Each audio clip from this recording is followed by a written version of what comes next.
같은 윤활유예요? 이게 윤활유로 가능합니까? 홀로 움직이는 이 미스터리한 그네는 곧 전 세계적으로 화제를 불러 모았고요. 다들 이렇게 상식이 풍부하신데요. 일단 합격점 드리겠습니다. 감사합니다. 감사합니다. 자, 하지만 오늘 특종을 보시면 여러분 그야말로 대혼란에 빠지실 겁니다. 이번 특종 여름 특집 5탄 과학 상식을 파괴한 초자연 현상 19입니다.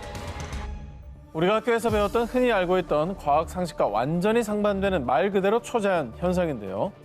이 현상들이 발견된 후에 학계에 엄청난 파문이 일었습니다.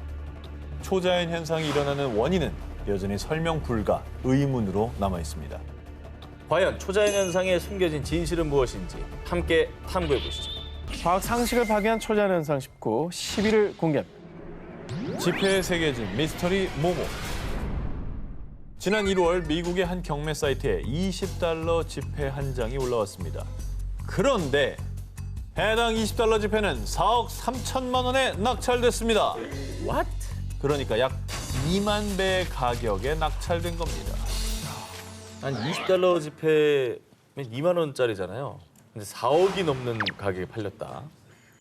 한화 약 4억 3천만 원에 낙찰된 $20 지폐 정체. 2003년 미국 오하이오주에서 한 대학생이 현금 지급기에서 출금하던 중 어? 뭐야? 잘못 인쇄된 건가? 인출한 $20 지폐에서 세계적인 청과 기업 델몬비의 로고를 발견한 건데요. 에? 과일 주스 라벨이 왜 저기다 붙여 있습니까? 이후에 이 대학생은 델몬비 로고가 새겨진 $20를 한 경매 사이트에 올렸고요. 7년 넘게 화폐를 수집해왔지만 지금껏 이런 화폐는 없었습니다. 2003년 당시 한 화폐 수집가에게 한화 약 1,110만 원에 거래됐고요. 이어 2006년에는 약 2,700만 원에 낙찰, 그리고 올해 무려 4억 3천만 원에 낙찰됐던 겁니다. 아니 어떻게 지폐에 스티커가 붙어 있을 수가 있죠? 그러니까 붙어 있는 상태로 인쇄가 된 건가? 올해 델몬비 지폐의 경매를 주관한 헤리티비 옥션에 따르면 1996년 미국 재무부의 텍사스주 포트워스 조폐장에서 제조된 $20 지폐로요. 1년 번호가 찍히기 전에 이 스티커가 부착된 것입니다. 보통 지폐를 만들 때 이런 스티커 같은 장애물이 있으면 제조 과정 중에 떨어져 나가는 게 일반적입니다. 그런데 대체 어떻게 $20 지폐 델몬비 로고가 그것도 컬러까지 선명하게 박히게 됐고 또 까다로운 검수 과정을 거치고도 재무부의 지폐 승인 과정을 통과해 유통까지 됐는지는 여전히 미스터리라고 전해졌습니다. 여전히 그 미스터리를 풀지 못한 델몬비 지폐.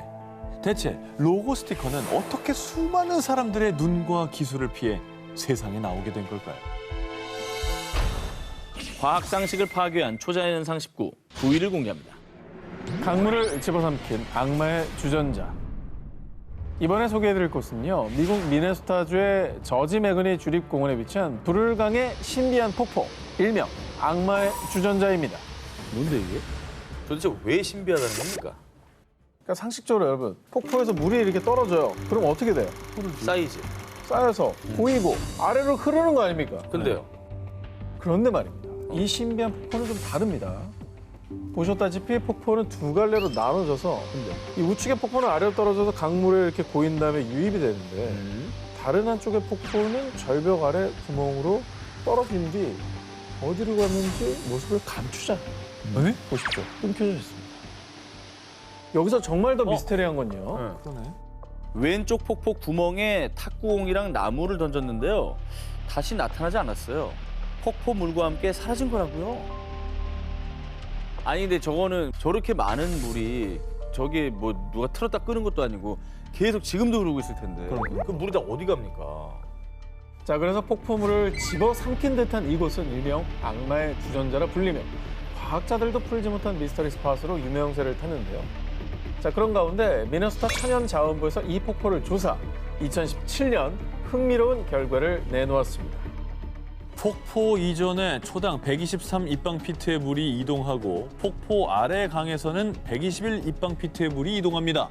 자, 쉽게 말해서 왼쪽 폭포의 물이 강 하류에서 다시 합류한다는 겁니다. 하지만 수십 년간 사람들이 던진 물건뿐만 아니라 폭풍이 닥칠 때 구멍 속으로 떨어진 수많은 나무 조각과 침전물이 감쪽같이 사라져버린 현상에 대한 미스터리는 여전히 풀리지 않는 수수께끼인데요.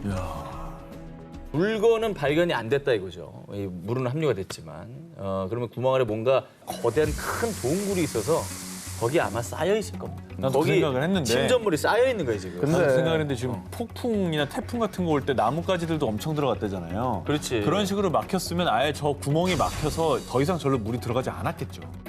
그런데 말입니다. 뭐 지하동굴 썰, 뭐 이런 것들은 보통 물에 쉽게 녹는 성질인 석회암 지대에 형성이 되는데요.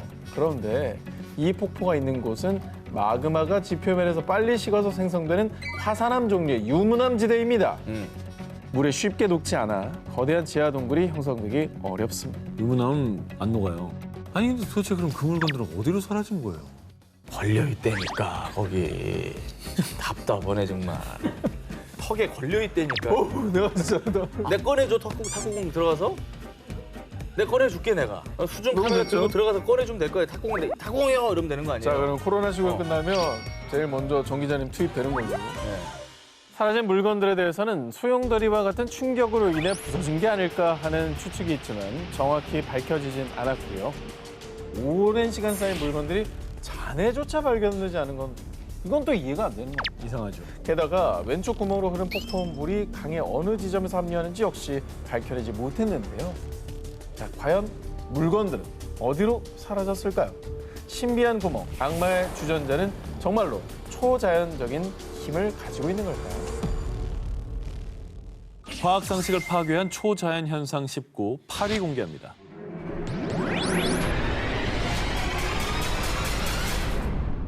아프리카 남서부 나미비아 공화국의 나미부 사막. 이곳의 원주민 킴바족 사이에서 전해지는 이야기가 있습니다. 그것은 독을 품은 땅속의 용이 숨을 내쉰 숨구멍이요.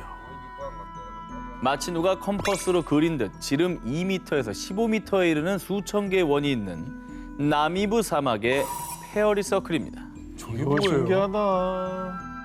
우리가 그 중동판 나스카 라인 빅서클에 대해서 소개한 적이 있는데 그거는 이제 정체불명의 인공 구조물이었는데 그렇죠. 이것도 그럼 혹시 누가 만든 거예요? 저거를 아닙니다. 나미부 사막의 페어리 서클은 마치 살아있기라도 하듯 비가 온 뒤 사막에 풀이 자라기 시작하면 그때 나타나는데요. 진짜? 기묘한 건 서클 안에는 그 어떤 식물도 자라지 않는다는 겁니다. 와, 저게 저렇게 돼 있어요? 가까이 보면? 그렇습니다.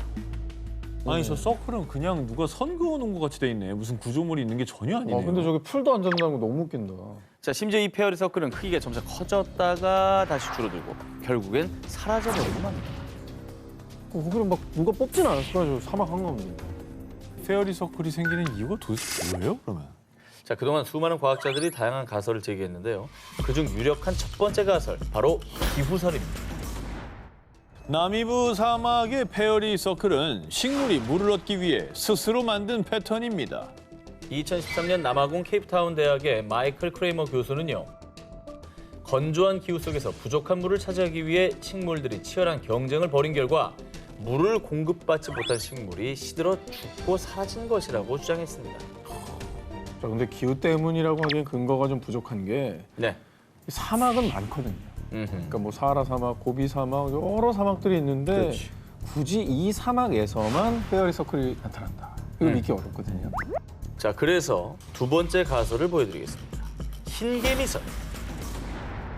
예, 나미부 사막에 페어리 서클이 있는 곳에 항상 흰 개미가 있었습니다. 2013년 독일 함부르크 대학의 노르베르트 유르겐 교수는요. 흰개미가 식물의 뿌리를 갉아먹어 식물이 시들면서 아무것도 자라지 않는 페어리 서클이 발생. 그리고 흰개미가 점차 외부로 식물의 뿌리를 갉아먹어 나가면서 서클이 더 넓어진다고 주장했습니다. 야 이거는 그럴 수도 있겠네요. 이렇게 말하면. 흰 개미 때문에 집도 무너지고. 개미집도 크고. 네. 하지만 아직 단정하긴 이릅니다. 나미부 사막의 페어리 서클은 왜 하필 원형인지, 왜 원과 원 사이의 거리가 일정한지 정확한 이유는 밝혀지지 않은 건데요. 그리고 2014년 호주 아웃백의 사막에서도 나미부 사막과 유사한 페어리 서클을 발견. 어허. 독일 괴팅엔 대학교의 슈테판 게친 교수가 이를 조사한 결과 흰개미가 사막의 페어리 서클을 만드는데 직접 관여하지는 않았습니다. 호주의 페어리 서클이 있는 지하에서는 풀을 자라지 못하게 할 만한 흰개미 집단이 발견되지 않았다고 합니다. 야, 너무 신기하다. 아니 이렇게 되면 진짜 용의 손구멍이라는 말이 제일 차라리- 설득력 있어 보이죠? 네, 그게 더 맞는 말 같기도 해요. 숨이 뜨거우니까 풀이 안 자란다고. 드넓은 사막의 미스터리 스팟은 또 있습니다. 지난 5월 국제우주정거장에 체류 중이던 유럽 우주국 소속 프랑스 엔지니어 토마스 페스케가 일명 사하라의 랜드마크를 촬영해 SNS에 공개. 우주에서 이곳을 육안으로 볼 수 있다고 밝혔습니다. 바로 여기입니다. 이건 또 뭡니까? 우주에서 보면 마치 눈동자처럼 보인다 해서 일명 사하라의 눈이라 불리는 곳인데요. 저게 도대체 얼마나 크면 저렇게 보인다? 진짜 신기한 게 저게 우주에서 찍었는데 저 사이즈인 거면. 그렇죠. 와, 얼마나 큰 거야. 움푹 팬 원형 형태인데 지름이 무려 약 40km입니다. 여의도에서 인천공항까지의 거리와 비슷한 셈인데요. 워낙에 크다 보니 정작 현재에서 육안으로는 제대로 확인 불가. 자, 사람들은 사하라의 눈의 실체를 알지 못하다가요. 1965년 미국의 우주선인 제미니 4호가 우주에서 지구를 돌던 중 사하라 사막 서부의 모리타니에서 포착. 거대한 사하라의 눈, 그 실체가 드러난 것입니다. 야, 근데 하늘에서 저걸 처음 봤을 때, 저 사진을 처음 전송받아 봤을 때 되게 기괴했겠네요. 그렇죠. 이거는 도저히 인위적으로 조성할 수 있는 그런 규모는 아닌 것 같네요. 이게 원형으로 또 움푹 패였다고 했잖아요. 네네. 그러면 어떤 그 거대한 뭐 운석 같은 게 떨어진 흔적 아, 운석. 이렇진 않을까요? 자, 보통 운석의 분화구는요, 중심부가 솟아오른 형태이지만 사하라 사막의 눈 중심부는 평평한 데다가요, 만약에 운석이 충돌했다면 열과 압력으로 인해 광물의 성질이 변하는 변성암이 발견돼야 정상입니다. 하지만 사하라의 눈 인근에서 운석 충돌로 인한 변성암은 발견되지 않았습니다. 그러면 큰 규모의 지각 운동 중에 화산도 있잖아요. 화산. 네. 아, 근데 이거 너무 평평한 데잖아요. 그래, 좀 그렇긴 해. 자, 여러분, 화산이 분출했다면 이 지형이 어떤 암석으로 되어 있겠습니까? 화강암, 현무암 뭐 이렇게. 그렇죠. 우리가 학생 때 과학 시간에 배운 대로라면 화산 분화구가 있는 지역에 화산암이 발견되는 게 상식입니다. 하지만 사하라의 눈 인근에서는 화산암이 거의 발견되지 않았습니다. 그럼 그것도 아니라는 얘기네. 그러면 어떻게 된 거야? 사막에서 포착된 미스터리한 원형들. 과연 그 출생의 비밀은 언제쯤 밝혀질까요? 과학 상식을 파괴한 초자연현상 19, 6위를 공개하겠습니다. 이것이 떠밀려오는 바다? 두 기자님은 어딘가에서 보물선이 발견됐거나 돈 되는 뭔가가 널려 있는 곳이 있다면 어떻게 하시겠습니까? 일단은 가고 봐야죠. 구경은 하러 갈 것 같아요. 일단은 뭐 네. 주위 상황 좀 살펴야 되겠죠. 자, 그렇다면 두 분 다 지금 당장 남미로 떠나시기 바랍니다. 아, 남미. 남미? 아 근데 이거는 뭐 영화 같은 일이잖아요. 실제로 그런 일이 있어요. 베네수엘라의 작은 어촌 마을 구아카. 지난 9월 이후 구아카 해변의 모습은 이렇게 달라졌습니다. 어떻게? 뭐야? 왜 이래? 어우, 사람들 봐. 엄청 몰려가네. 이게 뭐 많다. 주민들이 구아카 해변으로 몰려든 이유. 지난해 9월 해안가를 산책 중이던 주민 라레스가 주운 이것 때문이었습니다. 뭐? 뭔가 반짝이는데 이게 뭐지? 라레스가 바다에서 주운 건 다름 아닌 보석. 보물선이네. 이후 라레스가 바다에서 보석을 주었다는 소식이 마을 전체에 퍼지면서 구아카의 주민 약 2,000명이 해변으로 몰려들었던 겁니다. 와, 뭐 진짜 바다에서 보석들이 떠밀려 온 거예요? 그러면 한두 개가 아니라? 라레스가 보석을 발견한 뒤로도 금반지, 은팔찌, 보석이 박힌 장신구 등이 발견. 대부분의 주민이 모두 일명 보물찾기에 성공할 정도로 많은 양의 보물이 떠밀려 왔고요. 이 중 일부 주민들은 보석을 약 160만 원에 판매했다고 전해졌습니다. 그리고 갑자기 출처를 알 수 없는 수많은 보석이 해변으로 떠밀려 오자 사라진 해적선 속 보물이 분명합니다. 코로나로 힘든 걸 알고 신이 선물을 주신 겁니다. 아니, 한두 개가 아니고 수많은 보석이 떠밀려 왔다면 정말 보물선의 침몰 가능성을 염두에 두지 않을 수가 없네요. 그럴 수도 있습니다. 네. 자, 하지만 구아카 인근에서 배가 침몰했다는 기록은 그 어디서도 찾아볼 수 없었는데요. 그리고 결국 지난해 12월 미국 유명 일간지에서는요. 해변으로 떠밀려오는 보석 미스터리를 풀기 위해 한 보석 전문가에게 보석을 의뢰. 이 보석은 20세기에 가공된 것으로 당시 베네수엘라에서는 좀처럼 보기 힘든 고품질의 금으로 만들어졌습니다. 제조 시기, 장소 확인을 위해 추가적인 정밀 분석이 필요하지만 일단은 베네수엘라에서 만들어진 것은 아닌 것 같다고 전했습니다. 코로나 끝나면 바로 너다. 갈 데 많네요. 악마의 주전자에 눌러야지. 들어가신 다음에 주전자 들어가서 이제 토악감 뚜껑 하나 말로 꺼내서 SNS 에 올리고 거리로 떠나겠습니다. 여러분, 공화나 전설이 아닙니다. 보석이 밀려오는 베네수엘라의 한 마을. 대체 이 보석들은 어디서 온 걸까요? 과학 상식을 파괴한 초자연 현상 19 5위를 공개합니다. 자, 저 하나, 오 하나. 오태죠 일단. 전 3개 남았습니다. 자, 오태 일단 가죠. 하늘에서 내려온 모모모. 2011년 6월 8일 일본 이시카와현 카가시에 거주하는 사치코 미나미가와는 아침 일찍 집을 나섰다가 이상한 광경을 목격했습니다. 아니 이 올챙이들은 다 뭐야? 바로 길이 2cm가량의 올챙이 20여 마리의 사체가 지붕과 현관, 우체통 등 집 주변 곳곳에 떨어져 있던 겁니다. 혹시 뭐 새벽에 무슨 뭐 태풍이나 뭐 토네이도 이런 게 불어가지고 근처에 연못에 있던 뭐 올챙이들이 다 휩쓸려갖고 날아온 거 아니에요? 태풍에. 우리도 예전에 뭐 중국의 해산물 비 소개했고요. 세르비아의 개구리 비를 소개해드린 적이 있으니까 그때 뭐 돌풍이나 태풍, 토네이도는 다양한 원인들을 추측한 바가 있죠. 아하. 일본에서 발견된 올챙이도 마찬가지로 이렇게 기상현상에서 떠밀려갔다가 여기서 떨어진 게 아닐까요? 자, 그런데 말입니다. 이 올챙이가 발견되기 전날 밤부터 당일 아침까지 해당 지역은 태풍, 토네이도는커녕 소낙비조차 내리지 않은 아주 맑고 화창한 날씨였습니다. 게다가 마른 하늘에서 올챙이비가 내리는 괴현상이 이번이 처음이 아니었습니다. 뭔가 떨어지는 소리가 들려서 나와보니까 자동차 위에 올챙이들이 죽어 있었어요. 2년 전인 2009년 6월에도 인근 지역인 일본 이시카와현 나나오시와 하쿠산시에서 3차례에 걸쳐 떨어져 죽어있는 올챙이 100여 마리가 발견됐습니다. 이후에 올챙이비는 북쪽의 토호쿠 지방, 남쪽의 큐슈까지 전국적으로 확산. 그런데 이때도 2011년과 마찬가지로요. 해당 지역에 태풍이나 토네이도는 없었습니다. 아니 올챙이가 어떻게 날아다녀? 못 나르죠. 개구리도 못 나르는데. 전국적으로 일어났으면 누군가 장난으로 보기에도 사실 말이 안 돼요. 그렇죠. 전국적으로 이런 일을 누가 벌일까요? 자, 좀처럼 풀리지 않는 미스테리한 올챙이 비 현상에 대해 일각에서는 백로가 새끼에게 먹이를 주려고 올챙이를 물고 가는 도중에 떨어진 겁니다. 라고 주장도 했지만요.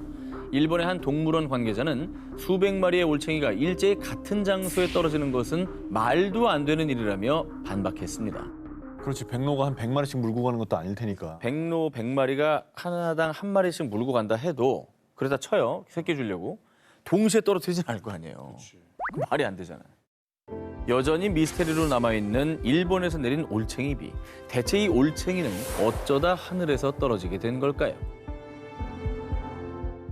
과학 상식을 파괴한 초자연 현상 19 4위 공개합니다. 여기서 전이 가야 프로그램의 활력이 그러네. 예, 전이 생깁니다. 나와야 언제부터 우리 1대 프로그램을- 1대1이네. 그렇지. 4위는 전! 전. 오태!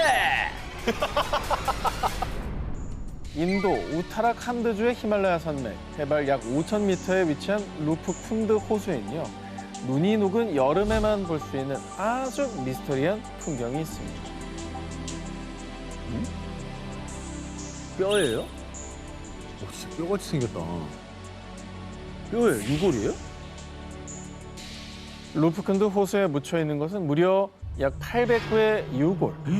이곳은 1942년 삼림 순찰대가 발견한 이후 일명 해골 호수라고 불리고 있는데요. 유골이 809? 네. 저기 인신공양 하던 데인가요? 아니, 왜 호수에 이렇게 많은 유골이 있는 겁니까? 이 해골 호수에 유골을 두고 수많은 인류학자들은요. 870년 전 인도의 왕과 신하들이 눈보라를 만나 떼죽음을 당한 겁니다. 19세기의 티베트 침공에 맞선 인도 군인들의 유골입니다. 이런 분석 외에도 전염병, 희생자들의 무덤설 등 다양한 추측들을 내세웠지만요. 그간 학자들은 이들이 어떤 한 가지 이유로 한꺼번에 죽음을 맞이했을 거라고 공통적으로 입을 모았습니다. 그런데 2019년 유골을 조사하던 다국적 연구팀은 뜻밖의 조사 결과를 발표했는데요. 38구의 유골에서 DNA를 추출하고 방사성 탄소 연대로 측정한 결과 대부분에 해당되는 23구는 7에서 10세기의 남아시아인, 현재 인도 지역에 해당하는 조상의 유전자를 가지고 있었습니다. 인도인들이니까 뭐 인도 영토에서 발견된 게 뭐 이상한 건 아니잖아요. 그렇죠. 자, 해고로서의 미스터는 이제부터가 시작입니다. 나머지 14구의 유골들은요, 남아시아인의 유골들보다 무려 1000년 후인 17에서 20세기 사람들인데다 지중해 동부, 즉 그리스인의 유전자가 검출. 또 나머지 한 구에선 동남아인의 유전자를 확인했습니다. 즉 여러 인종이었던 이들은 약 1000년의 간격으로 한 가지 이유가 아니라 제각각의 이유로 죽음을 맞이했다는 거죠. 어메. 야, 근데 인도인들만 발견됐으면 뭐 전쟁이나 전염병이나 뭐 여러 가지 생각했을 수 있고 또 납득이 갔을 텐데 이게 뭐 전혀 상관없는 인종이 발견됐다니까 더 미스터리하네요. 그 그리스인이 왜 인도까지 와서 죽임을 당한 거죠? 연구팀에 따르면 유골들은 대부분 건강한 것으로 추정, 그리고 질병을 일으키는 박테리아 병원체도 발견되지 않았고요. 뿐만 아니라 과거 이 호수는 무역로도 아니었으며 무기 같은 전쟁의 흔적은 발견되지 않았습니다. 다만 이 호수가 과거 힌두교인들의 순례길이었다는 점 때문에 시신들 중 일부는 순례 중 사망했다고 추측하기도 했는데요. 그렇지, 순례야. 하지만 아직 유골의 일부만 조사했을 뿐 그리스인들이 머나먼 인도의 호수에서 무슨 이유로 죽음을 맞이했는지, 그리고 1000년에 걸쳐 유골들에게 무슨 일이 벌어졌는지에 대해선 아직도 답을 찾고 있습니다. 과학 상식을 파괴한 초자연 현상 19, 3위를 공개합니다. 루마니아 사라지는 숲? 여름철의 숲은 왠지 모를 음산한 기운이 감돕니다. 이번 특종 역시 미스테리한 숲에 관한 이야기입니다. 야, 사진만 봐도 음산하네요. 진짜. 근데 나무들이 생긴 게 되게 특이하다. 기이합니다. 매달려 있는 것 같죠. 오싹하네 진짜. 이 숲이 바로 루마니아에서 내려오는 미스테리한 전설의 숲. 무려 2.5제곱킬로미터의 면적으로 여의도와 맞먹는 거대한 규모를 자랑하는 호이아 바치우 숲입니다. 근데 뭐 분위기는 알겠어요. 근데 왜 이 숲이 미스터리한 장소가 됐습니까? 과거 한 목동이 양 200여 마리를 데리고 호이아 바치우 숲에 들어섰는데요. 그런데 그 많은 양과 함께 감쪽같이 사라진 목동.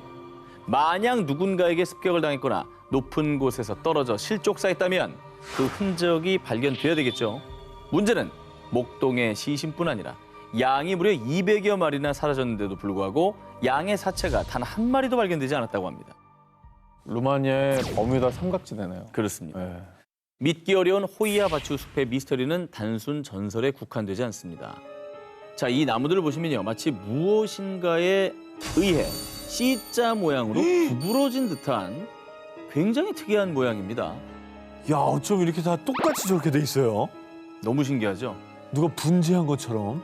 그러니까 사진을 약간 이렇게 합성 뭐 이렇게 그래픽으로 변조준 것처럼 그죠? 이 수년간 과학자들이 그 원인을 밝히기 위해 나무의 성장 패턴을 조사했지만 결과는 원인 불명. 아직까지 밝혀지지 않고 있습니다. 자, 그런데 말입니다. 흥미로운 사실은 이 호이아 바치우 숲이 루마니아에서 유명한 UFO 출몰 지역이라는 점입니다.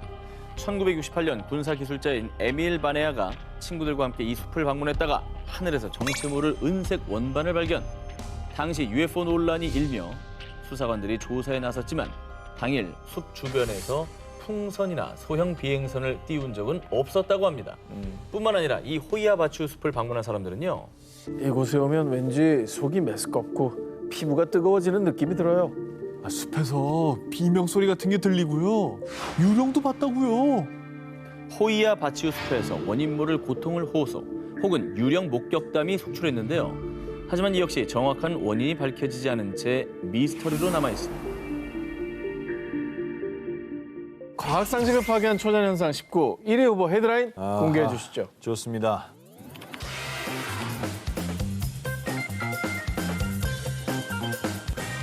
인도 우타르 프라데시주 잔시의 한 공원에서 촬영된 영상이 전 세계를 충격에 빠뜨렸습니다. 에이, 혼자 움직이는 겁니다. 이 뭐야? 아무도 안 타고 있는데. 그러나 알고 보니 누군가 운동기구에 윤활유를 과도하게 바른 뒤 기구를 움직인 거란 사실이 밝혀졌습니다. 그 움직였던 게 아직도 움직이고 있는 거야? 어떻게 하면 저렇게 되냐. 윤활유 못 쓰는 거야? 아 근데 이건 그럼 누구 장난인 거잖아요. 아니 경찰도 출동해놓고 찍고 앉았네. 근데 신기하니까 찍었는데 알고 보니까 윤활유였다는 거잖아. 결말 너무 자, 시시한데요. 범인은 윤활유. 잘 들었습니다. 그런데 말입니다. 아르헨티나 산타페주의 피르맛에서도 이런 비슷한 일이 일어나고 있습니다. 2007년 6월 피르맛의 놀이터를 찾은 한 소년의 눈앞에 펼쳐진 놀라운 광경. 같은 윤활유예요? 이게 윤활유로 가능합니까? 그네는 좀 다르지. 글쎄요. 바람 아니야? 바람에 바람이야. 휘날릴 수 있잖아. 홀로 움직이는 이 미스터리한 그네는 곧 전 세계적으로 화제를 불러 모았고요. 놀이터 인근에서 죽은 그 소년이 혼자 와서 그 그네를 타는 거 아닐까? 응? 아니야. 그네 성스러운 기운이 깃든 걸 거야. 피르맛 놀이터 그네에 대한 근거 없는 소문이 퍼지기 시작. 가장 먼저 제기된 주장, 전 기자와 같습니다. 바람 때문에 그네가 흔들렸다. 제가 뭐라 그랬습니까? 그러나 바람 때문에 그네가 움직였다 하기엔 그날 움직이는 그네가 다를 뿐더러요. 세 개의 그네가 동시에 움직이는 법은 없습니다. 단 하나의 그네만 흔들린다는 겁니다. 그날 바람이 다르잖아요. 아니 근데 두 개가 흔들리는 일인데 굳이 하나만 흔들린다는 게 되게 신기하네. 바람이 선택적으로 그렇게 불 리는 없잖아요. 그리고 일부 현지 언론에서는 그네가 설치된 곳에 강력한 자기장이 흘러 그네가 스스로 흔들린다고 주장했는데요. 맞네요. 그러나 응. 자기장 측정기를 동원해 실험한 결과 특별한 자기장이 발견되지 않았다고 합니다. 아니라고 합니다. 자기장 가능성 전 높게 봤는데요. 우리가 모르는 힘이 이렇게 작용하나? 그리고 마치 누가 타는 것처럼 움직인다. 이렇게. 그러니까 말이야. 그냥 왔다 갔다 하는 게 아니고. 신기하네. 아르헨티나 코르도바에 위치한 성당. 한 해에만 약 12만 명 이상이 성당에 나타난 신비로운 현상을 보기 위해 이곳을 방문한다고 합니다. 12만 명이. 뭔데요? 보시죠. 뭔데?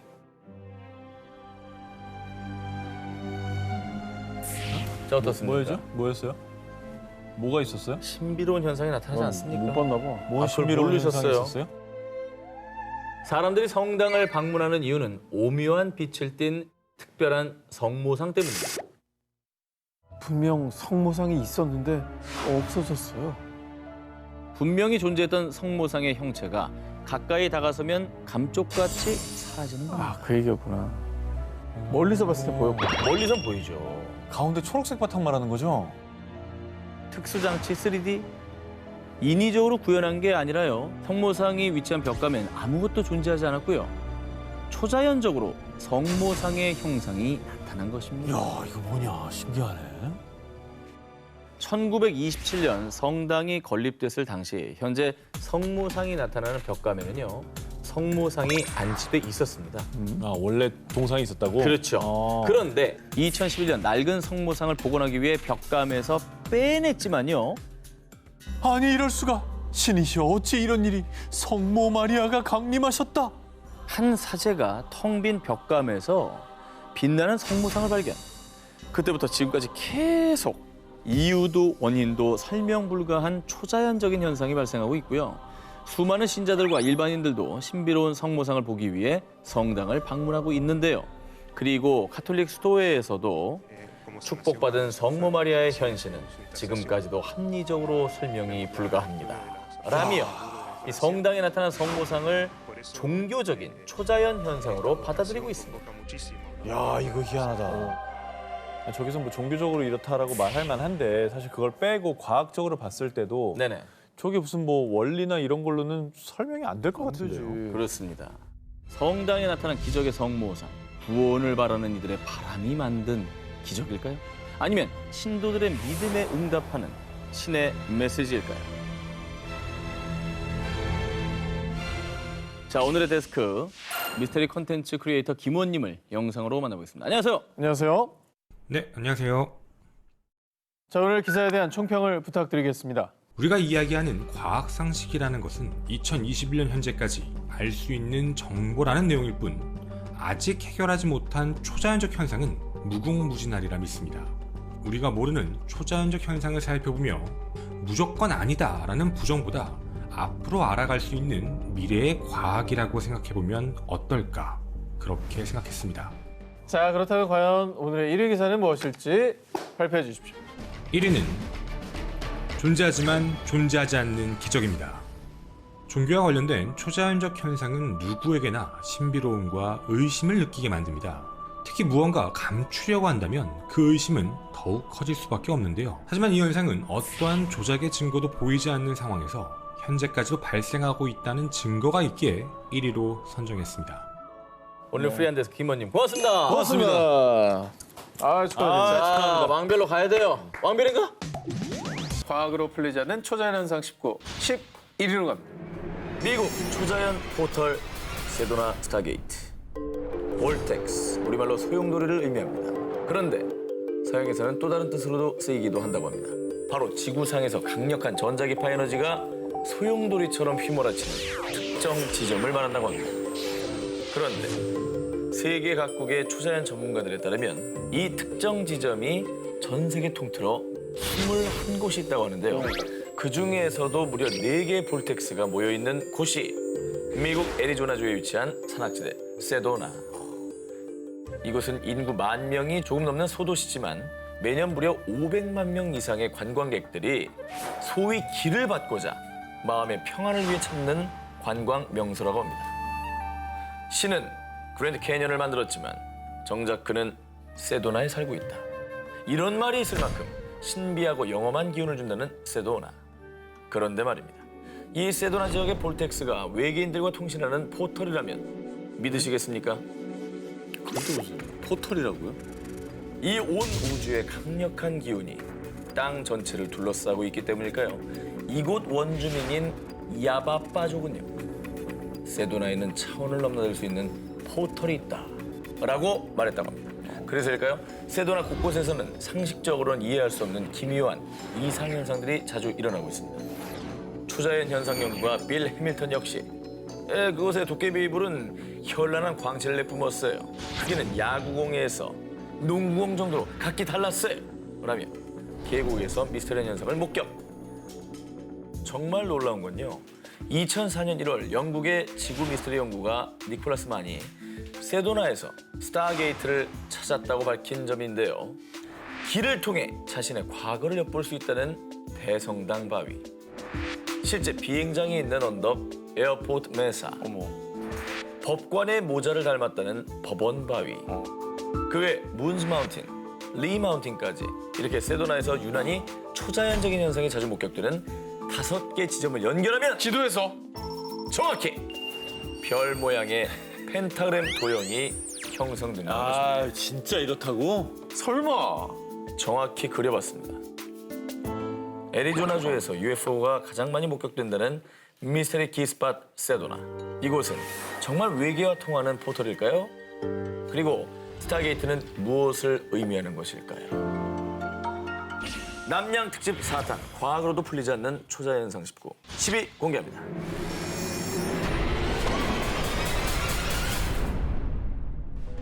지난 1967년 5월 캐나다의 한 병원을 찾은 스테판 미할락. 그런데 이 남자의 복부에 난 화상 자국은 너무나도 이상했습니다. 이 화상 자국보다 더 미스터리한 건요. 네네. 수많은 의사에게 진단을 받았지만 그 누구도 이게 어떤 것 때문인지 그 원인을 밝히지 못했다는 겁니다. 평소 지질 조사가 취미였던 스테판은 매니토바주 남쪽에 있는 팔콘 호수를 산책하면서 광물을 찾고 있었는데요. 그런데 그때 갑자기 스테판은 상공 약 45m 높이에서 붉은 빛을 내는 타원형의 기체 2대를 목격합니다. 그리고 그중 한 대는 갑자기 회색으로 변하더니 그대로 착륙했습니다. 처음 보는 비행기에 호기심이 발동한 스테판. 우와, 미국에서 만든 새로운 군사항공기인가? 멋진데?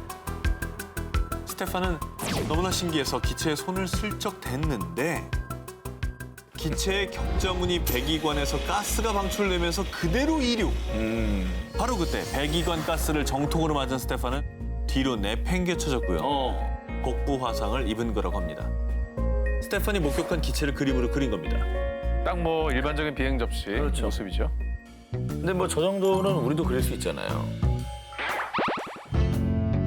한편 그가 미스터리한 비행 물체를 목격했다는 소식이 알려지자 정부, 언론사 측에서 몰려들었고요. 캐나다 정부에서는 스테파니 본 건 UFO가 아닙니다 라고 발표했는데요.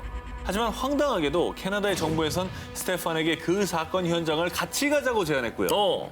그 지역의 토양 조사도 시행했는데 그곳에만 방사능 수치가 월등히 높았다고 합니다. 요건 이상하네. 과연 그날 그가 본 것은 대체 무엇이었을까요?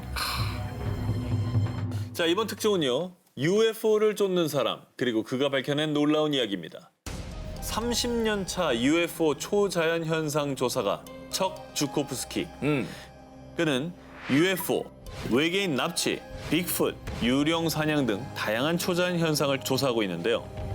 그런데 2006년 척 주코프스키는 갑자기 놀라운 이론을 제기합니다. 그가 조사한 약 1000건의 초자연 현상 사건 중 무려 200여 건의 사건에 해당하는 이론인데요. 첫 번째, 일반인 출입 금지 구역, 미국 네바다주의 51구역. 그리고 두 번째는 미국 뉴멕시코주의 비밀 지하시설 덜스 기지. 또 지난 70년 동안 미국에서 10,000마리의 가축들이 피 한 방울 흘리지 않은 채 폐사한 사건도 있었는데요. 이거 이상하다. 척 주코프스키의 말에 따르면요. 이런 미스터리한 가축 훼손 사건이 발생하면 24시간 이내 그 주위에서 UFO가 목격됐다고 합니다. 그래서 지금껏 알려진 초자연 현상 지역들을 지도에 표시해 봤더니 무려 200건의 사건이 모두 위도 37도 인근에서 발생. 저거를 일명 초자연 현상 고속도로라고 부릅니다. 그는 유독 초자연 현상이 37도에서 일어나는 이유를 이렇게 설명합니다. 위도 37도에는 외계인들이 지구로 드나들 수 있는 길이 있어요. 다시 말해 UFO의 주요 도로가 바로 위도 37도에 있는 거죠. 그런데 여기서 더 소름 돋는 사실은요. 우리나라 서울의 위도가 몇 도인지 아십니까? 바로 37.5도. 남양 특집 4탄, 과학으로도 풀리지 않는 초자연 현상 19, 이번에 8입니다. 미국 전설의 흡혈 동물이 나타났다. 1995년 2월 푸에르토리코의 한 마을에서 가축들이 때로 습격을 받았습니다. 목 주변에 2-3개의 구멍이 난 상태로 모두 피가 빨린 채 죽어 있었습니다. 그리고 10년 뒤인 2015년 4월에도 아르헨티나 코르도바주의 와트 마을에서 끔찍하게 훼손된 채 죽은 소들이 발견. 마치 이 농장에는 죽음의 사신이 다녀간 듯했습니다. 야, 저 턱뼈 빼고 다 없어졌네. 그리고 보통 맹수들이 먹으면 네, 이빨 자국이 있어요. 그러니까. 훼손된 부위가 자로잰 듯 깔끔하게 도려내 있다는 거. 레이저 칼로 샥. 그렇죠. 그런데 이때 농장에서 한 괴생명체가 목격이 됐다고 합니다. 목격자에 의하면 정신없이 가축의 피를 빨아먹다가 기척이 느껴지자 5-6m나 되는 난간을 훌쩍 뛰어넘어 사라졌다고 합니다. 이 괴생명체가 저지른 일을 보고 사람들은 흡혈 괴물이야, 추파카브라가 분명해 라고 수군거렸습니다. 추파카브라 뭐예요? 뭐요? 추파카브라. 추파카브라? 추파카브라는 중남미 지역에서 전설로 떠도는 동물입니다. 붉고 큰 눈과 날카로운 송곳니가 특징이고요. 등에는 가시가 돋아 있으며 직립보행은 물론 날개가 있어 새처럼 날 수도 있다고 합니다. 지금 저거예요? 천하무적이죠. 염소 등 가축들의 피를 빨아먹는 흡혈 괴물이라고 알려져 있습니다. 과연 그때 목격된 동물이 전설의 흡혈 동물 추파카브라였을까요? 그런데 2018년 5월 미국 북서부에 있는 몬태나주의 한 농가에서 추파카브라로 추정되는 동물이 잡혔다고 합니다. 오, 진짜? 그놈이 양떼를 공격했어요. 미친 듯이 피를 빨아먹었다고요. 추파카브라로 추정되는 동물이 미친 듯이 양떼를 물어뜯고 있을 때 이걸 목격한 주인이 그 자리에서 총으로 사살했습니다. 잡힌 거죠? 그렇죠. 대박. 이 괴생명체를 두고 사람들은 개, 코요테, 여우, 늑대를 모두 합쳐놓은 모습이다. 이미 멸종된 늑대 한 종류가 아닐까? 라며 여러 가지 추측을 내놨습니다. 그리고 이 괴생명체를 수거해간 어류 야생동물청에선 정확한 확인을 위해서 미국 서부에 있는 오리건주의 어류 야생생물청 연구실로 보냈습니다. 현재까지는 그 정체는 밝혀지지 않은 상태입니다.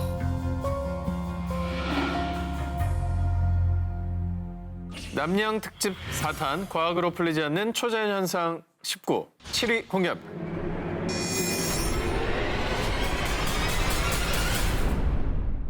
(2018년 6월) 중국 산동성 해안 도시 청도에서 발생한 기이한 현상. 이 뭐야? 이 새우가 떨어졌어? 하늘에서 불가사리 비가 내린 거야? 정말로 그렇습니다. 강한 폭우를 동반한 이 비는 그냥 비가 아닌 해산물 비. 자, 이렇게 하늘에서 내린 해산물 비 인증샷은요, 온라인에서도 아주 뜨겁게 화제가 되기도 했었는데요. 자, 과연 이 해산물 비의 정체는 무엇일까요?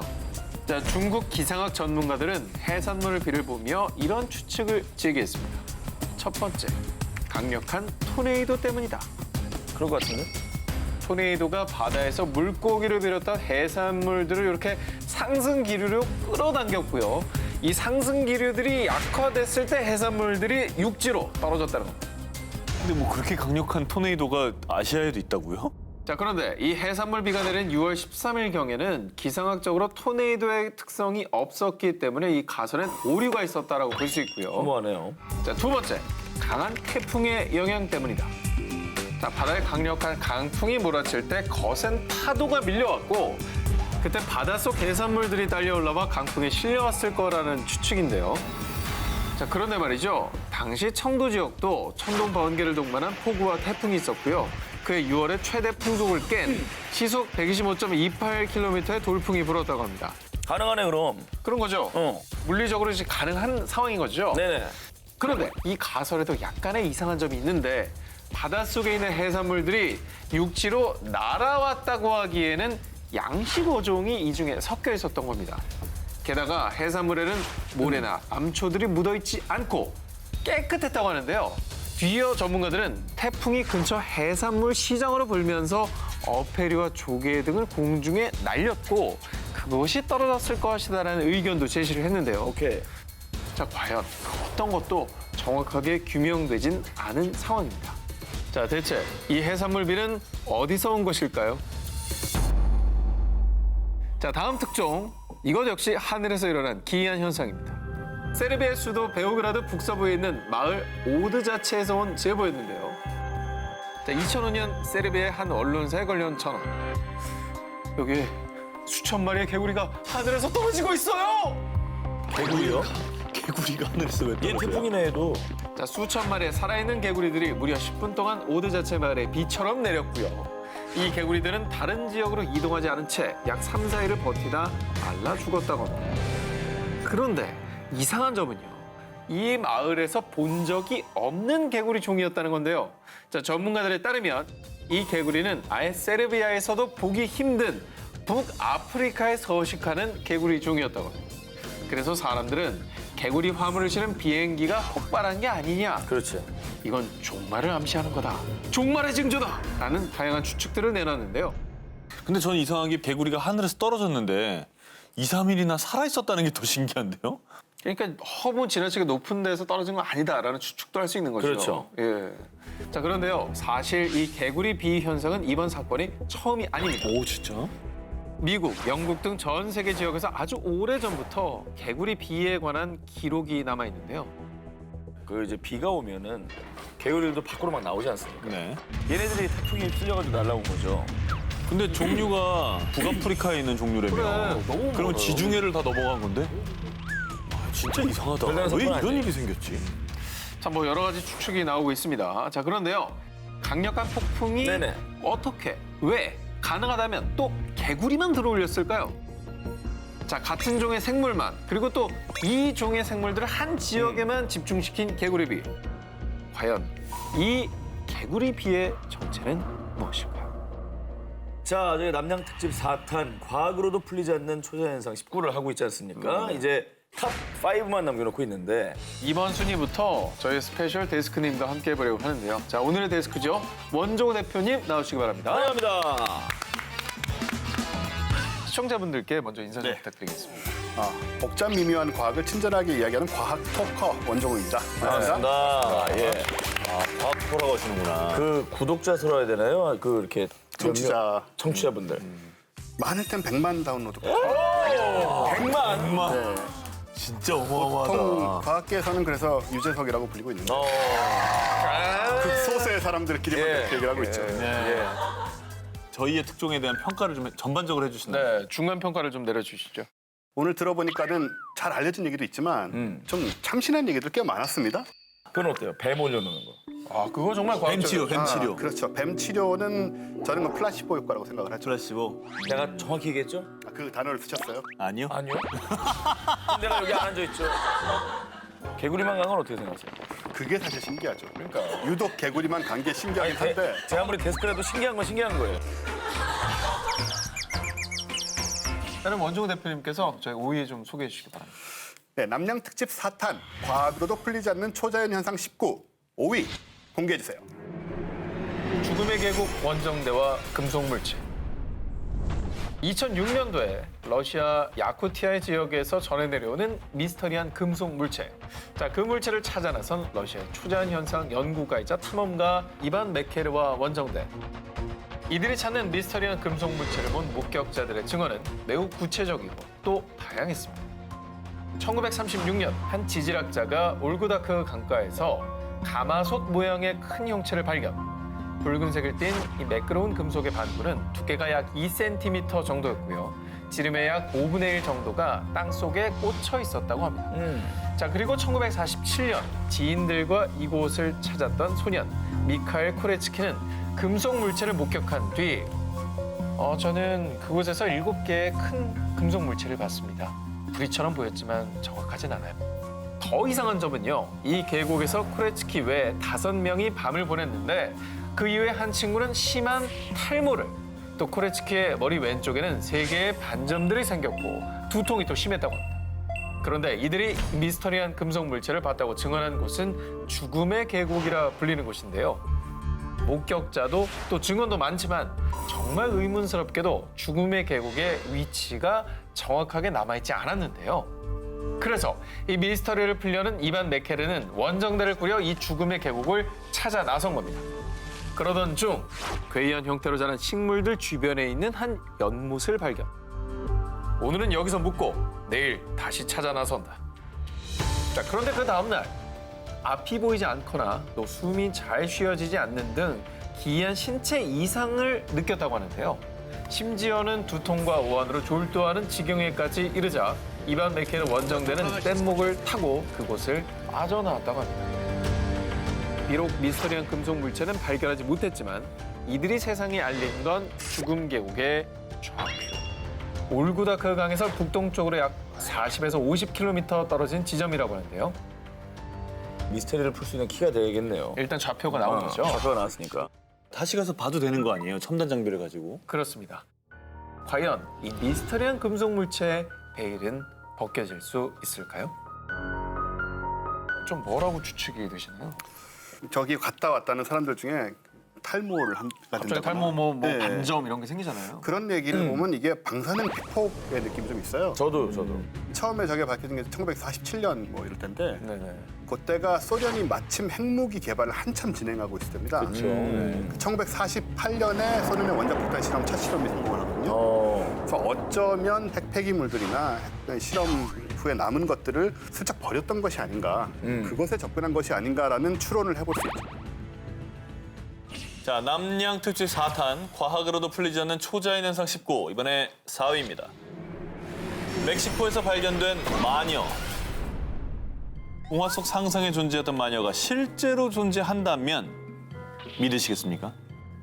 이런 동화 속에나 나오는 존재죠. 유치합니다. 네. 그래요? 그 중세 시대입니까? 언제 그래요. 많이 얘기해요. 믿기 어려우시다고 말하는 두 분의 마음도 전 충분히 이해가 됩니다. 네네. 그렇다면 이 영상을 보시죠. 2006년 5월 멕시코의 몬테레이 시입니다. 뭐 날아가네? 날아가는 모양을 보세요. 빗자루야 빗자루? 진짜 마녀야? UFO를 연구하는 모 클럽의 회원들이 촬영한 이 영상. 언론들을 통해 공개되자 사람들은 영상 속의 물체를 일명 몬테레이의 마녀로 부르며 호기심과 두려움을 느꼈습니다. 그런데 이 몬테레이 시에서 마녀가 목격된 것은 이번이 처음이 아니었답니다. 그래요. 2004년 1월 몬테레이시 레오나르도 사마니에고 경찰관. 그는 경찰차를 타고 관할 지역을 순찰하던 중 나무에서 빗자루를 타고 내려오는 마녀를 목격했다는데요. 두 눈을 의심하던 바로 그 순간 마녀는 경찰차 유리창을 마구 공격. 갑작스러운 상황에 너무 놀란 레오나르도는 제압할 새도 없이 의식을 잃었다고 하는데요. 그리고 2년 뒤인 2006년에도 헤라르도 가르사라는 경찰관 역시 공동묘지를 순찰하던 중 마녀를 목격했다고 주장. 그런데 이 두 경찰관은 공통적으로 검은 망토를 입은 노파였어요 라고 증언했다고 합니다. 당시 목격한 것을 토대로 그린 몽타주도 있습니다. 어머나. 우리가 상상하는 마녀의 모습이네요. 비슷하죠? 일반적으로. 네. 이 몬테레이의 마녀를 두고 전문가들 사이에서도 의견이 분분했습니다. 집단 히스테리 현상이 생긴 겁니다. 라는 주장까지 나왔지만 그 누구도 근거 있는 답을 내리지 못했습니다. 그리고 이 마녀설은 지금까지도 뜨거운 이슈인데요. 2017년에 또다시 목격됐다는 증언에 다시 한번 마녀설에 힘을 실어줬습니다. 오! 아이언맨처럼 발에 부스팅 부스터 같은 거 달고 이렇게 문송기구가 이렇게 생길 수 있다 이런 얘기 하잖아요. 그런 거 뭐 개발하는 뭐 연구팀 이런 거 아닐까요? 문제는 저 가속이에요. 가속이 문제다. 네. 일반적인 가속은 아닙니다. 그러니까 예를 들어서 드론 같은 걸 가지고 저걸 할 수 있느냐? 그거는 이제 불가능하고. 제가 영상 조작일 수 있죠. 뭐 CG로는 뭐든지 가속시킬 빨리 수 돌렸다? 있으니까. 네. 뭐 가속시켜가지고 그냥 뭐 그렇게 만들면 되니까 CG는 만들었다면 잘 만들었습니까? 아주 잘 만든 거죠. 멕시코에서 수차례 목격됐다는 전설 속의 마녀. 정말 마녀는 실제로 존재하는 걸까요? 이제 우리 하나씩 남았어요. 네, 그렇습니다. 과학적으로 조금 설명이 가능한 기사에 좀 더 무게를 두신 건가요? 저는 그렇죠. 그리고 신뢰할 만한 거. 증거가 확실한 거. 증거가 확실한 거. 아, 오케이. 좋아, 나 1등이다. 자, 남양 특집 4탄 과학으로도 풀리지 않은 초자연 현상 19 3위를 공개합니다. 오 나와라. 크로스! 크로스! 아하! 나만 아니면 돼. 저기 3초 전에 크로스 하셨습니다. 1994년 8월 7일 미국 워싱턴주 오크빌에서 데이빗 레이시 경관은 순찰을 돌고 있었습니다. 그런데 갑자기 비가 쏟아지자 레이시 경관은 곧바로 와이퍼를 작동을 시켰습니다. 그런데 닦으면 닦을수록 얼룩이 지는 자동차 유리. 이게 뭐야? 비가 아니라 흐물흐물 젤리 같잖아. 그때 하늘에서 내린 건 끈적끈적한 덩어리. 당시 이것을 두고 젤리비라고 불렀다고 합니다. 사람들은 처음 보는 이 물질에 호기심을 느껴 손으로 만지거나 냄새를 맡기 시작을 했습니다. 그런데 그날 오후 호흡곤란, 심한 현기증, 메스꺼움, 그리고 시야가 흐릿해지는 증상까지 보인 사람들. 그리고 젤리비가 내린 뒤 동물 사체도 자주 발견이 됐다고 합니다. 자, 그런데요. 더 미스테리한 건 이 젤리비가 오직 오크빌에서만 내렸고요.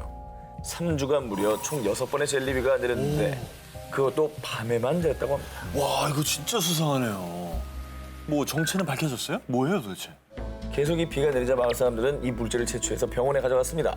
실험 결과 놀랍게도 인체 백혈구를 다량 함유하고 있었다고 합니다. 뭐야? 그래서 이후에 워싱턴주 보건부의 미생물학자들도 이 물질을 연구했는데요. 젤리비에는 두 종류의 박테리아가 바글바글했는데 그중 하나가 인간 소화기에서는 박테리아였습니다. 하지만 이 물질의 정체도 이 박테리아가 어떻게 질병을 일으켰는지도 밝히지 못한 상황. 그런데 이때 한 연구진은 한 가지 가설을 제기합니다. 이 물질은 비행기의 액체 폐기물입니다. 즉 블루아이스라는 주장이었죠. 비행기에서 이렇게 한 마을에 비처럼 쏟아질 정도로 많은 양을 내린다고요? 그러니까 그렇죠. 또 계속 반복적으로 그건 네. 좀 힘든 얘기죠. 이에 대해 연방항공이 반발하고 나섰습니다. 색깔도 다를 뿐만 아니라 비행 중에 블루아이스 배출은 금지돼 있기 때문입니다. 그런데 한편 젤리비가 내렸을 당시 오크빌 주민들은 We had a significant amount of military aircraft flying over the home prior to this happening. 그래서 비밀리에 오크빌이 군사기지로 사용이 되고 있고 새로운 생화학 무기를 테스트하기 위해 주민들 몰래 이런 일을 벌인 거라는 주장도 제기가 됐습니다. 그건 너무 심한 사실이라면 주장인데. 너무 심한 얘기다. 그렇죠. 하지만 이것도 어디까지나 추측일 뿐. 정체불명의 젤리비는 그 이후 2번 다시는 내리지 않았다고 합니다. 백혈구는 그 과학적으로 제조는 안 되지 않나요? 안 되죠. 사람의 혈액 속에서도 혈장에서 추출을 해야 되는 거기 때문에 만약에 진짜라고 한다면 정말 이상한 일이죠. 저는 횟수도 그래요. 한 2주 동안 6번이나 그랬다고 하고 또 6번이나 했으면 사실 자주인데 그러고 나서 지금까지 20년이 넘도록 한 번도 또 안 일어난 거 아니에요. 불가사의한만으로 따지면 네. 이게 1위예요. 아, 그럼 뭐 한 거예요, 지금? 전 제 나름대로 또 기준이 있기 다시 때문에. 해봐요. 친해졌잖아요, 우리. 뭘 친해져. 이게 좀 과장된 말씀이신 것 같고 그거는 안 친하네요. 안 친하네요. 정말 과학적이시네. 제가 이번에 나오게 되면 이제 1위가 되면 포스타입니다. 최초네요, 최초. 가장 먼저 야. 그런 일은 생기지 않을 겁니다. 남양 특집 4탄, 세계 곳곳에서 벌어진 아직까지 풀리지 않은 초자연 현상을 알아보고 있는데요. 대망의 1위 특종 후보를 공개하겠습니다. 불사를 증명한 러시아 승려. 제2의 나스카 라인, 7,000개 구멍의 비밀. 먼저 우리 한 기자님의 첫 번째 1위 특종을 듣도록 하겠습니다. 1911년 러시아 불교 신앙의 수장으로 등극한 다쉬 도르초 이티겔로프 승려. 온화하고 따뜻한 성품으로 동료 승려들과 신도들의 신임을 한 몸에 받던 그는 1913년 러시아 상트페테르부르크의 최초의 불교 사원을 열고 종교계와 의학계에 큰 기여를 했고요. 제1차 세계대전 중에는 다친 무장 군인들을 치료할 수 있도록 병원을 설립하기도 했습니다. 덕망이 있는 분이네. 그런데 1927년의 어느 날 그는 76세에 가부좌를 튼 채 입적하고 마는데요. 그가 눈을 감기 전 동료 승려들에게 남긴 유언이 있습니다. 나는 다시 태어날 것입니다. 나중에 내 무덤을 파보면 내 말의 뜻을 잘 알게 되겠죠. 본인의 무덤을 파보라고요. 그런 유언을 남겼다고요? 그렇습니다. 제자들은 그의 유언에 따라 가부좌를 튼 승려의 시신을 그대로 관에 넣은 뒤 땅에 묻었습니다. 그렇게 무려 75년이 지난 2002년 유언을 잊지 않은 제자들은 승려의 시신이 담긴 관을 꺼내 올려 천천히 열었는데요. 지켜보고 있던 사람들은 모두 경악을 금치 못했습니다. 75년 전 승려가 눈을 감은 모습 그대로 마치 미이라가 된 듯 가부좌를 튼 채 앉아 있었던 것이죠. 어머머머. 이게 그렇잖아요. 이게 미이라 처리를 하면 부패하지 않고 저게 남아 있는데 문제는 저 미이라 처리를 했냐 안 했느냐인 거죠. 놀라운 점은요. 이 시신에는 미이라 보존 처리가 전혀 되지 않은 상태입니다. 어머머머. 시신을 부검한 과학자와 병리학자들의 공식 발표문에는 시신이 36시간 전 사망한 사람의 상태다라는 것이었습니다. 우와. 과학적으로 가능한 얘기입니까? 저는 이제 그 이야기에 앞서서 네. 저분이 불사 얘기를 하셨잖아요. 다시 태어날 거라고 하셨고. 네네네. 그럼 36시간 전에 꺼냈으면 살아있으셨을까? 우리가 36시간 늦은 거 아닌가. 그럼 관에서 몇 년을 사신 거예요, 그럼? 75시는 버티시다가 36시간 늦는 바람에 돌아가신 게 아닌가라는 이런 이건 새로운 학설인데요. 예. 특정한 온도나 습도 하에서는 시신이 오래 보존될 수도 있긴 한데 저분 같은 경우에는 이제 미리 그 얘기를 하셨다는 거. 뭐 그게 본인이 원한다고 죽은 다음에 되는 건 아니잖아요. 우연이 이제 연결된 거라고 보기에는 좀 불가사의한 측면이 분명히 있고요. 이 시신은 현재 울란우데의 이볼긴 사원에 안치돼 있습니다. 참고로 이 사원은 2002년에 그의 시신이 발굴되면서 전 세계의 불교 신자들이 찾는 성지가 됐습니다.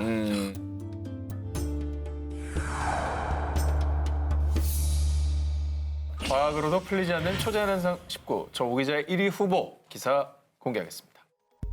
약 2000년 전에 그려진 지상화 페루의 나스카 라인. 이 나스카 라인 근처 또 다른 초자연적인 현상 때문에 학자들이 골머리를 앓고 있다고 하는데요.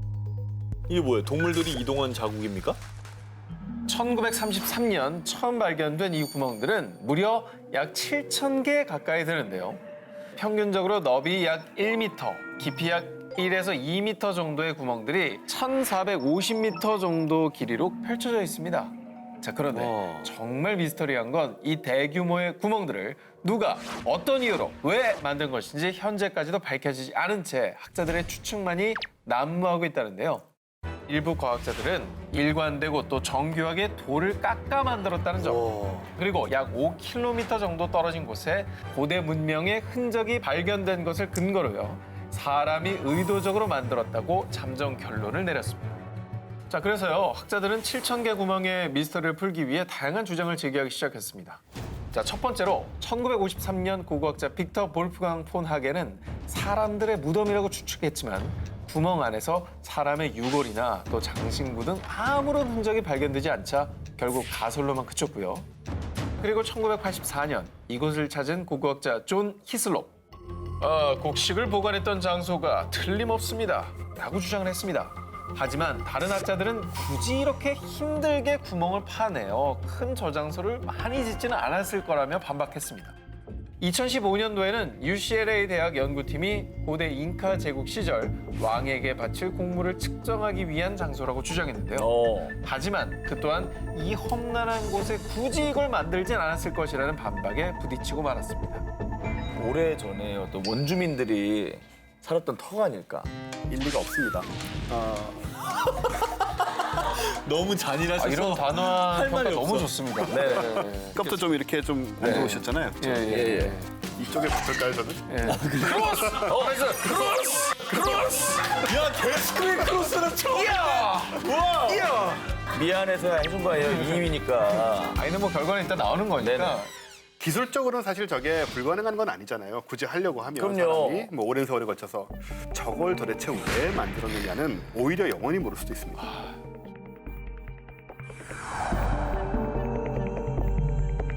자, 그러면 둘 다 아주 좋은 기사였는데 1위 기사 뭡니까? 나스카의 구멍입니다. 크로스 하시고 막 1위 주고 그러셔도 되는 겁니까? 아니, 이건 미리 결정한 거기 때문에 그런 사심은 좀 많이 들어가 있는데. 나중에 나가서 종호 형 하는 거 아니야? 아, 요즘 누가 현금으로. 저걸 만든 고대인들의 생각. 그건 이제 현대인인 우리로서는 왜 그거를 상상도 이해도 하지 못하고 있을까. 그런 부분이 오히려 더 미스테리의 그 무게가 실린다. 그렇게 생각이 돼서 저는 이걸 1위로 뽑게 됐습니다.